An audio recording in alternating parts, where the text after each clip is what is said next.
आपल्या परिसरातील राजकीय, क्राईम व सामाजिक अपडेट जाणून घेण्यासाठी पाहत रहा स्टार वन न्यूज वर्तमान। डिजिटल अंगणवाडीमध्ये रूपांतर करण्याचे काम लवकरच सुरू होत आहे। या उपक्रमातून लहानग्यांना आधुनिक शिक्षण, डिजिटल साधने व अधिक चांगल्या सुविधा उपलब्ध होणार आहेत। या महत्त्वाच्या कार्यासाठी सर्व दानदात्यांनी व नागरिक बांधवांनी स्वेच्छेने देणगी देऊन सढळ हाताने सहकार्य करावे ही नम्र विनंती। देणगीसाठी गुगल पे क्रमांक 9518 99 91 07। चला चिमुकल्यांची एक अंगणवाडी डिजिटल करण्यासाठी एकत्र येऊया। बोलत असताना इथले जे सर्व पक्ष आहेत, शिवसेना उभाटा असेल ना, राष्ट्रवादी शरद पवार असेल, राष्ट्रवादी अजित पवार असेल ना, आणि इतर पक्ष असतील, त्याच्या बरोबरीनं भारतीय जनता पार्टी पण मीच चालवतोय असे जे बोलले आहे, खरं तर हे बालिशपणाचं त्यांचं बोलणं आहे। जर ते भारतीय जनता पार्टी चालवत असतील असं त्यांना वाटत असतं तर आज भारतीय जनता पार्टी त्यांच्या विरोधात सक्षमपणे उभाच राहिली नसती। इथल्या सर्व निवडणुका ह्या बिनविरोध झाल्या असत्या। त्यांना कशाची मस्ती आहे हे आम्हाला कळत नाही। खरं तर सत्तेची एवढा दर्प आणि मस्ती कधीही येऊ नये आणि कुणाला कधी गृहीत धरू नये, आणि त्यातल्या त्यात विशेष करून बाप हा बापच असतो आणि भारतीय जनता पार्टी ह्या बापच आहे हे त्यांनी या निमित्तानं लक्षात ठेवावं। त्यांनी एक 5-7 अकाउंट काढले, अनिल भाऊंना शिवाय द्यायच्या, उमेदवारांना शिवाय द्यायच्या, मला शिवाय द्यायच्या। काल तर पळशीमध्ये एक कार्यक्रम झाला आणि मी सभा होण्यापूर्वी तिथे एकानं प्रेस घेतली होती, त्याच्यामध्ये अनिल बाबरांनी काहीच केलं नाही,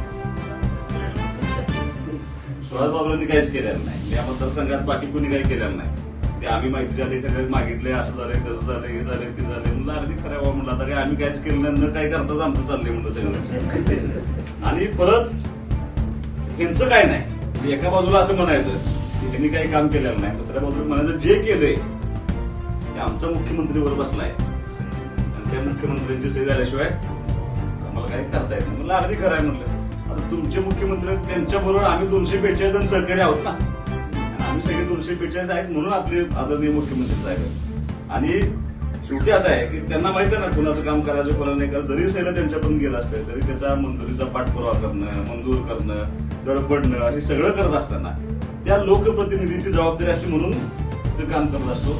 ते आता त्यांच्या सैला गेलं, आता सगळं शांततेत चालू असताना उगाच नितुष्ट निर्माण करायचं। मी काल त्यांना आपल्या भाषणात म्हणते की बाबा आम्ही सगळे बरोबर आहोत म्हणून सगळी सत्ता स्थापन झाली। आमच्यासारखे सामान्य कार्यकर्ते, लोकांनी निवडून दिलेले आमदार आज आदरणीय मुख्यमंत्र्यांच्या बरोबर आहेत। आणि त्याला आपलं तू पाऊलचोर बोलू नकोस, तुला काय शिवाय शब्द द्यायचा आहे तुला आम्हाला दे, आमच्या उमेदवारांना दे। प्रघात आहे, संस्कृती आहे की गेलेल्या माणसावरती काय भाषण करू नये।